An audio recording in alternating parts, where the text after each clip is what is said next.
community as well as my community in Minnesota. As a golf committee member, I'm a strong advocate for all golfers here at the Legends. Male, female, married, single, young, old, experienced, and inexperienced. Every member pays the same amount of dues and is entitled to a great golf experience. And I believe the Legends offers us all just that. As the demographic of our golf membership evolves, so should our policies and practices. Today, we have 1,192 active golf members posting scores. 46% of those, or 545 of those golfers are women golfers. I'm sure that that statistic was very different when many of you began playing here. We have the same number of members, but have many more golfers here today than we did in years past. How do we address that shift in player and number of players? How do we ensure that all members have equal opportunity to enjoy this amenity? I do not profess to have all the answers to these questions, but what I do have is the willingness to listen to members' ideas and recommendations. What I do have is the ability to keep an open mind to change.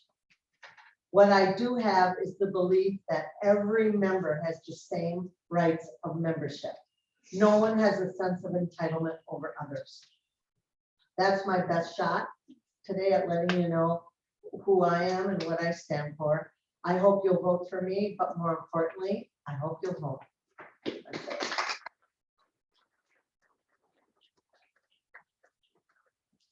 Ronci.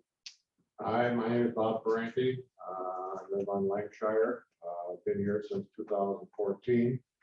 As far as my background goes, my work and my two businesses that I had has no reflection on my golf at all. So I'm not even going to explain that to you. Well, other than that, I've been playing golf, I guess, off and on probably about 65 years. So I played in public clubs. I've been to country clubs. I've been around the block a couple of times. HOAs, I've been in HOA back in Michigan, here, not only at this club, but other clubs in Florida also. So I know what the problems are here, and I think the main problem, and they both brought up, with the slow play, and that to me needs to be addressed somewhat. You know, the women say the men are slow, the men say the women are slow. That doesn't matter. The thing of it is, like you said, there's slow play. I've had my neighbor walk off the golf course last week after a 14th hole, and he had 4 hours in the game already. I mean, that's crazy. I mean, that shouldn't happen. Shouldn't happen. I believe that there should be instruction on not whether it be the newsletter or video or seminars or whatever, on giving pointers on how to increase pace of play. You know, we don't need four people over here who watch this guy hit the ball and then drive over here once each. You know, stuff like that needs to be improved. It's all part of pace of play. I understand 4 hours and 15 minutes is not. I don't think it's not wrong. I think it's good. It's a good pace. 4 hours and 15 minutes is a good pace. And as far as like you were saying before, you know, you get warned. I believe there should be a penalty system involved for slow play. You know, and that's my opinion on that. Tee boxes, 3, 4, 5, 6, whatever. I believe people should be playing the correct tee boxes according to their handicap.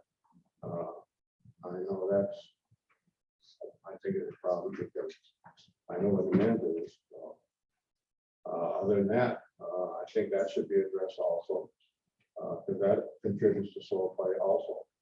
So basically, slow play is my main concern.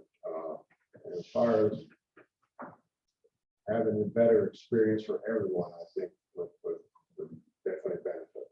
So that's one of the issues, or two of the issues that I think are important. So other than that, thank you so much.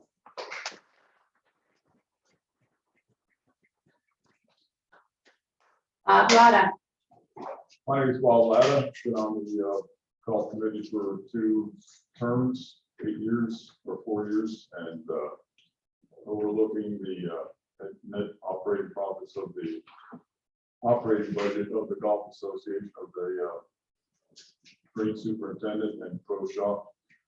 Over the 4 years, we had many challenges and changes. Jeff Sarver retired after 30 years of being a head pro, and the committee had the opportunity to interview every candidate for the head pro position. The golf committee, in a unanimous vote, recommended Chad to us as a head pro. Chad introduced 4 tees to us as a reservation system. After reviewing and changes made, the committee voted to move to the 4-tee system. Moving us into the 21st century by giving us the ability to use our mobile devices to register for tee times and not physically signing up or calling the pro shop. One of the challenges that we had, COVID hit, and the golf committee made changes. Following health department guidance, we removed rakes, ball washers, permitted 1 person to a cart.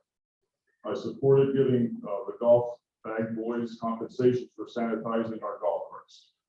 As health guidance eased, we agreed to purchase plastic dividers for the carts, allowing 2 people to a cart. With the cooperation of the golf community and the practices we put in place, we did not lose 1 day due to COVID. Due to the excessive traffic and cold weather that we had in that December, the golf course suffered. A change needed to be made to the golf course management. Renee gave the golf committee an opportunity to interview the final candidates on the course and get the perspectives. This is the first time I can remember that the committee was given this opportunity, and hope it continues. I had an opportunity to play around with Alberto, observed, and he made recommendations just as all the other pro superintendents did. And I pointed out the needs of thinning the trees to give more light to the greens, more air to the greens, so they have better airflow for growth. He mentioned reshaping some of the tee bunkers, as you see that's taking place now. And of course, you've seen the thinning of the trees out there. I supported the committee's unanimous decision to recommend Alberto to Renee for the position. If elected, I will support the following. We need to address our golf membership guest policies. Some possibilities might be limiting the number of guests during our busy season. Increase our guest fees, higher fees for AM times, or reduce for the afternoon times. I'll be open to anything that people would like to recommend. I would support a change in tee time spacing if a survey of the golf membership agrees to it. That's a unanimous decision. I'm not going to be subject to people coming down, 40, 50 people, making noise at one of our meetings and having attention made to that. This is for the entire golf community, for their decision, not the decision of 40 or 50 people. I would like to, as everyone else originated on this committee, the pace of play. It was addressed by Don Bianchini in the sub panel. They did a great job.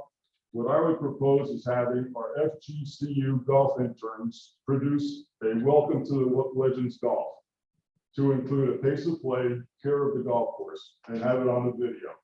Having this posted on our website for prospective owners and new and old as well. So this is everybody sees the signs, everyone sees the tags on the carts to increase play, speed of play. I've made numerous requests of our people in the Men's Association, and some of them are taking advantage of it, some are not. I will support Chad's budget to increase the ranger for the peak season as well. That said, thank you for your support for the last 2 years. I look forward to giving the Legend community my best 2 years in the future.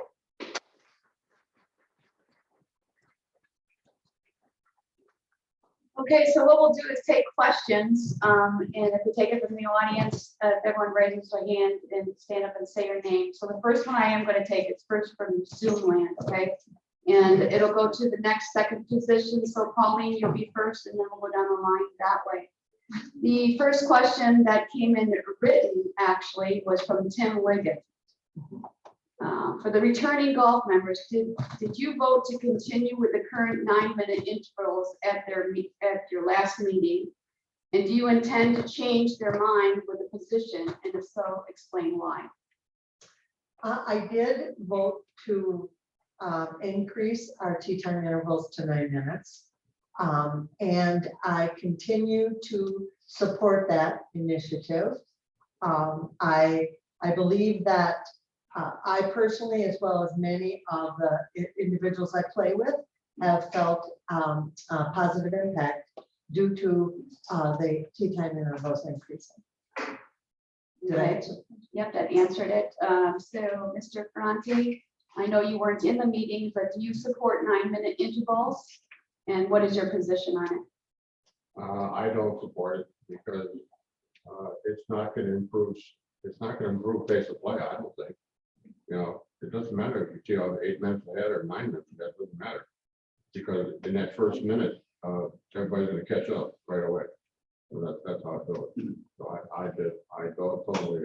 don't agree with it. Okay, Mr. Latta? I made a statement regarding that I want a majority of the members, because we got notices as to who favored it and who were against it. Many emails, mostly on the driving range that I would get comments on, but had a good portion telling us both positive and negative on it. And Mr. Dushny? I am definitely against the 9-minute pace of play. 9-minute tea times. I don't think it's going to help pace of play one iota. And I think that's been demonstrated over the last couple of weeks. As certain days, you get a couple of slow players out there, they back up for the whole course. I haven't seen the kind of response that I think we need from the pro shop to address it. Okay, thank you. Questions from the audience? I saw a couple hands up first. Ms. Harriman? Yeah, Jim Harriman, and in the past year, how many golf committee meetings have you attended? I know that's for you too. For you too. And- I had a good answer. I know you had a good question. Because you go ahead and answer that. How many of you attended either by Zoom or in person? I haven't. Okay. I've attended very few by Zoom or in person. Quite candidly, 3 weeks ago, I had no intention of running for the golf committee. But I really got so upset for the 2 meetings ago, or last meeting, whatever it was, when we went to 9, not when we went to 9 minutes, when it was asked for reconsideration. And it just made me motivated to run for the golf committee. And my second question is, what is your stand on the member guest policy? And I don't. Oh, so the first one then that would go to is Mr. Ferranti. Member guest, Mhm. I think it's fine. I mean, everybody has grandchildren or children here coming here and play. I mean, let them play. I mean, that's what they're here for. That's why they came to see you. I mean, to restrict them, I don't think it's fair. You know?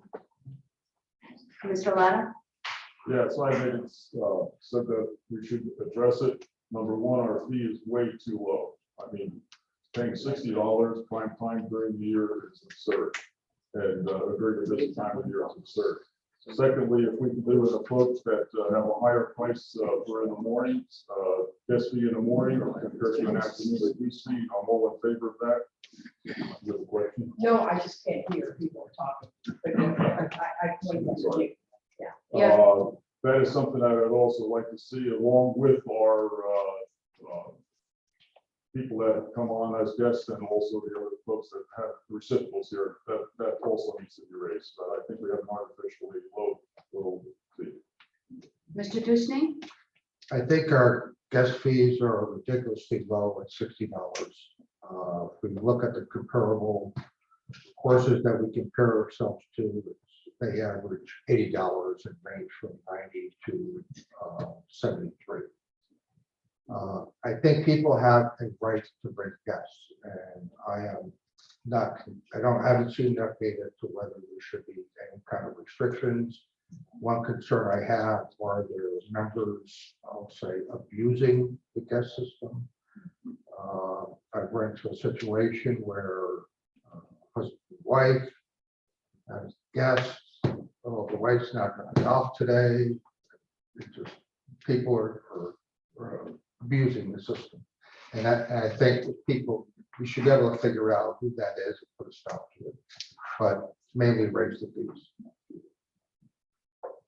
Any other questions? Can I answer? Yeah. I didn't get there. Oh, sorry. No, that's okay. I believe that guest play is a right of our membership. And that we should all be allowed to have guests. We live in a community that is wonderful to showcase to others from outside the community. And I think we should all be encouraged to continue to do that. I do not support raising the guest fees, and the reason being, many of our members' guests are family members, your children, your grandchildren, or whatever, and 9 times out of 10, you pay for the fee, they don't. And you're already paying golf dues, so why should you get tagged an even higher rate for a guest fee? I do agree with raising reciprocal fees where you have outside golfers coming into our club, but I would support leaving the policy as it is and not raising the fees. Okay, thank you. Ms. Quinn? I'd like to piggyback on that and ask the other members the same question. Should the higher fees also apply to family members when they come in from out of town? I'm not really speaking about somebody that has a family member that comes every week, but if they're here once in a while, I'd like to hear the others answer. Okay, so Mr. Lotta, you first. Yeah, I would like to see something reduced for the family or whatever, have a higher price for the common guest. I agree with that. Mr. Dusty? I don't have a problem with that. I thought there was a recent analysis that said, because the perception was the member was paying for their guests, and I guess the data, and I haven't seen the data personally, I've got it secondhand, that 70% of the time the guest is paying for their fee. I carve out for direct children, I can understand keeping that low versus other than direct children. Okay. Pauline? The only issue, I guess, or question in my mind would be determining who's family and who's not. All of a sudden, everybody's a family member and everybody gets the lower rate. And so that would be difficult because we don't all share the same last name. So, And Mr. Fonte? Oh, me, I'm sorry. No, I agree. I totally believe because like I say, I have grandkids, I have kids come down and they play golf. And yeah, you're right. I end up paying, but that's not the point. The point is, I think we should keep those fees low for immediate family. For outside guests, I think we should, like Jay said, I think we should rate it. It is on the low side, I believe, you know. So, I mean, it helps defray the cost of upkeep of our golf course. no, it doesn't. No? No, goes to Go to the shovel. We're also. Anyway, I believe we should raise the fee for outside. Mr. Gordon? Yeah. My question, I'm more concerned about the financial side of the health community than I am tea times and all this other stuff like that. So the first question I'm gonna ask is to the 2 new members, assuming these 2 have already read the docs. I'd like to know if you read the docs for the health. And Say it again, Mike. have you read the docs, the Legends docs for the golf committee? Yes. And like, the follow-up to that is, what's the difference between the docs, the significant difference between the docs and the Legends Golf Committee versus the National Board? Can you tell me? Not sure I understand your question. I don't either. Then you haven't read the docs. Well, I have read the docs. In fact, I'm on the committee reviewing the documents for all of Legends. Okay, let me explain this. So I've read those very diligently, and I've read all the documents related to the golf committee. You as can't well. tell me the difference between the 2? What's the significant difference between the 2 sets of docs? Well, one's for the golf committee and one's for the Legends. Okay, let me explain something. You guys are an autonomous group. You got more power than the next. The only thing you have to do is have a meeting once a year with the master board for the rates, get it approved, and approve that. Other than that, you guys are responsible for $3.5 million. Now you're in here, never gone to meetings, and you're in here telling us all you're worried about is tea time. Personally, that's pretty big. You guys should be more concerned about what it's gonna cost in the next 2 years. If we're going into renovating a community here. Golf course. Okay? And I'm sorry, I mean, You're entitled to your opinion and what, how do you feel? about the You finances. know, Tom, Obviously, we have to have our finances under control, Mike. I think that's kind of a given. Well, I'm not hearing you. Right now, our finances, in my opinion, is not our major issue. We are not in trouble financially. We are on solid footing financially. So that's not a major issue for me. Okay. Is that because the previous people, you know? I think there's, yes, a lot of different people, including the administration. Well, it's kind of sad sitting here and you haven't been to any meetings and all this stuff. I- Wait a minute. I didn't say that, Mike. You've been to a few meetings, okay? Okay. It's a little concerning when you haven't been there and then all of a sudden you're jumping in on this hot issue about tea times, fast play. I think it's kind of a weak story.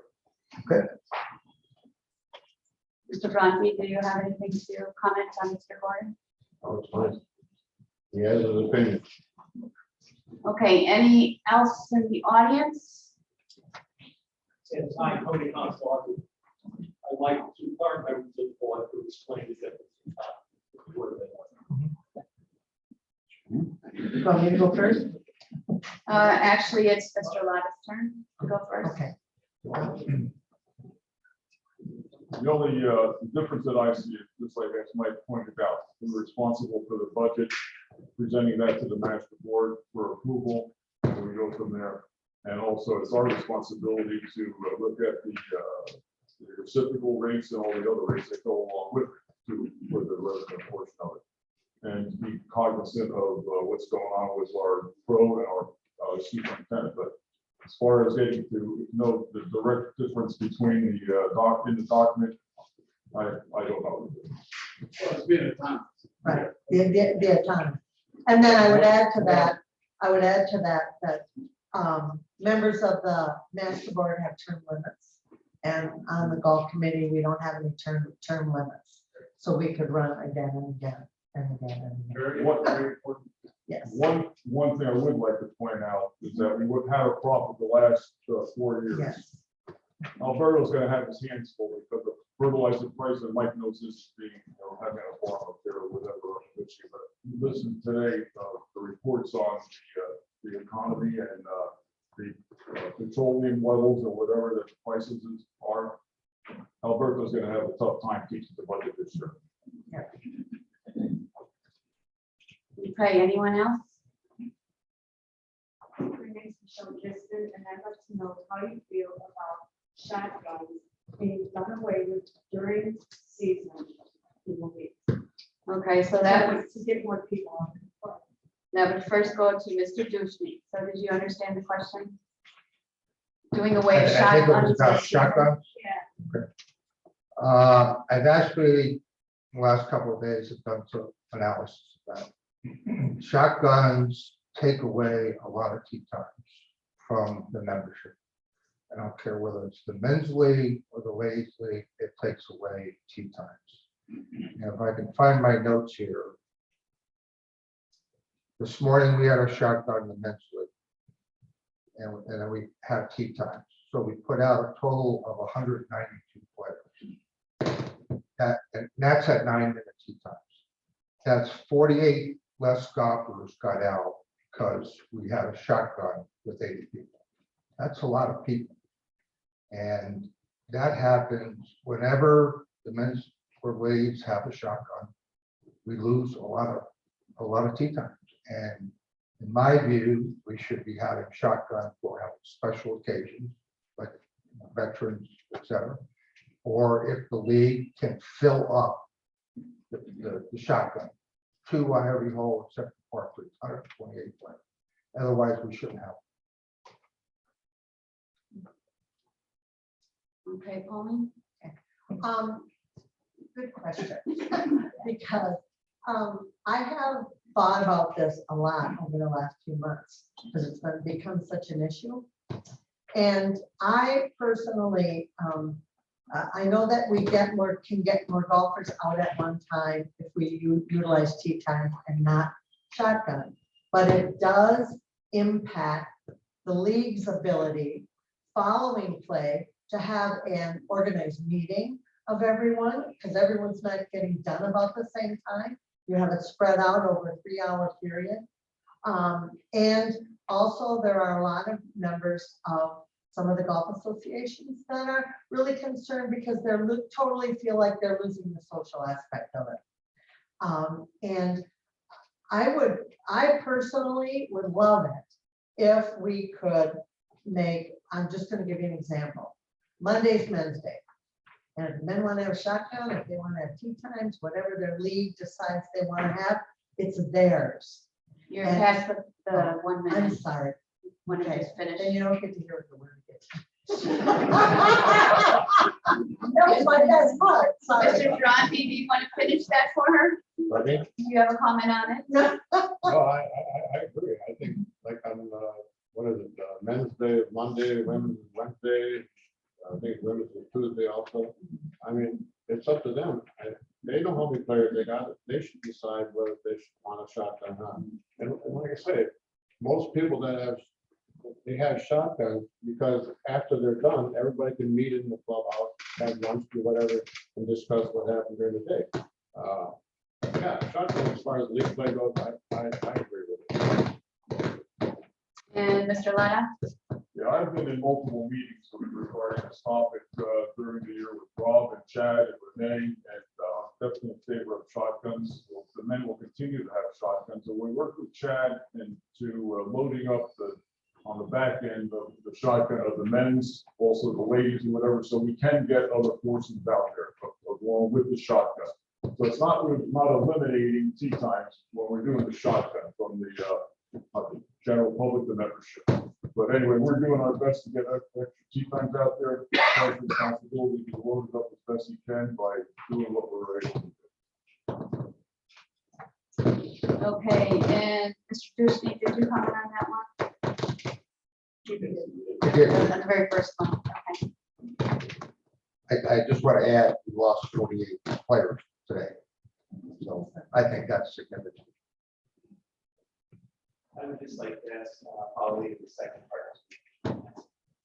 May I? I don't know, may I? Or- Yeah, yes, the question, you Thank continue. you. Thank you. You 30 Um, seconds. Monday, Men's Day, and that the 2 women's leagues could sit down at a table and have a conversation and find an agreeable and equitable way to consolidate their activity to one day. So Monday, men, Wednesday, women, and Tuesday, Thursday, Friday, Saturday, Sunday are open tea times for all of them.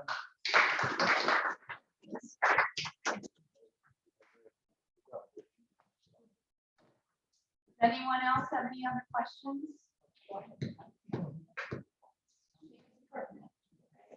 If we're gonna do that, Monday, Wednesday's Ladies' Day.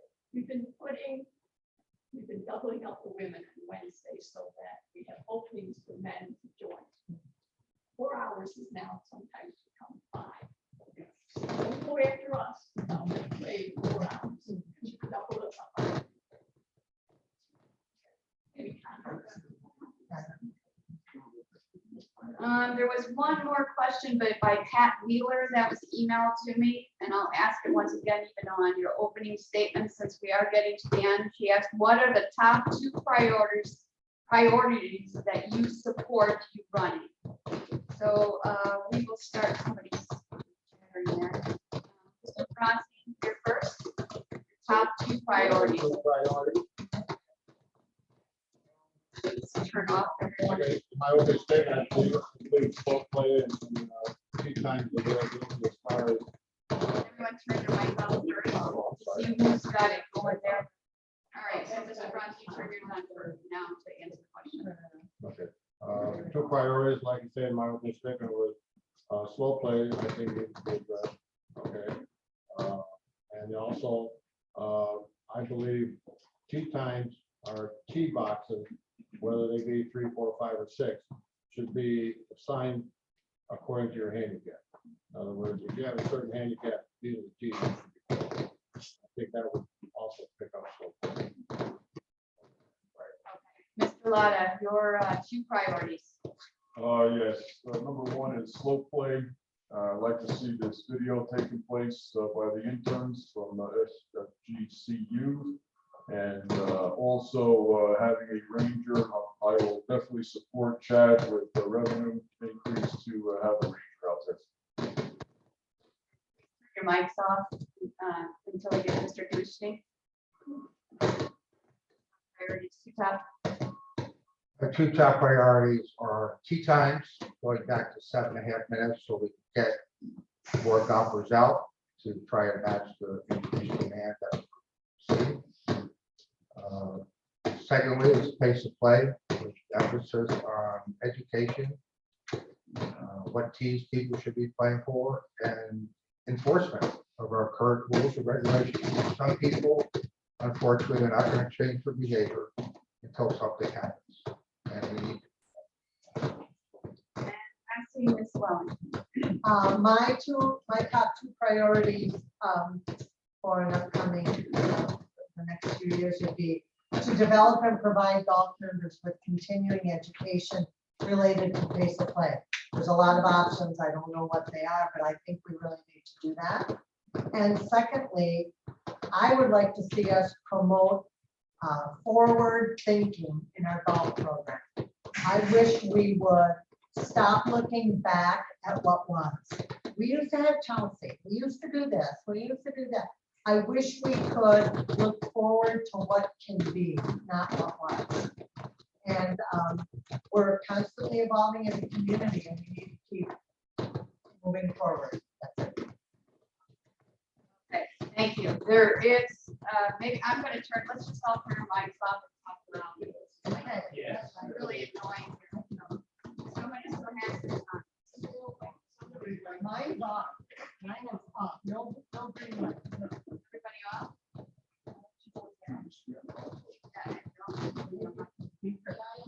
Yeah, that's fine.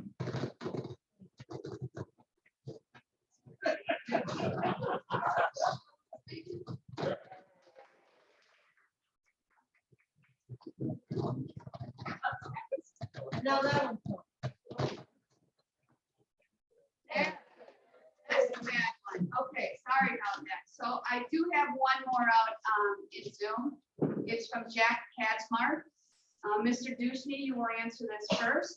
Would you support coordinating efforts with the long-range planning committee and the finance committee to develop a long-range 5-year financial plan for the Legends community? absolutely. Okay. Ms. Welling? I mean, I can expand on that. I have, I'm an engineer by schooling, MBA. I have a financial background as a CFO, so I can crunch numbers with the best. And my assumption with the question is related to the current plan that was presented. Right, but I would say that I always think back to the Sunset Grill and how everyone was so up in arms about it, and now try to get a table. Everyone loves it. So I think that the long range planning committee's done a great job, and they listened to everything that we have asked for. And I think that it could be pared down, but I think we need to move forward. Mr. Bronte? I agree with it. Absolutely. Let's go forward. I think, as far as the numbers go, that's something we should look at. And like I said, we got to crunch the numbers on stuff, some of that stuff. Some of the projects I've seen that are going forward, they're expensive. So we have to just go by day and see how it goes. As far as the cost. Mr. Lotta? Yeah, we have a reserve for a project that we're gonna have 2 years from now in place, and if something needs to be done after that. I'm not sure it's going to have an effect of what we need to do, but I think that's something's in place already, but we may have to make adjustments to that, seeing the economy the way it is and everything else. We have to make an adjustment to the reserve to make that happen 2 years from now. Okay, anyone else have questions? None being said, thank you for all stepping up to the plate.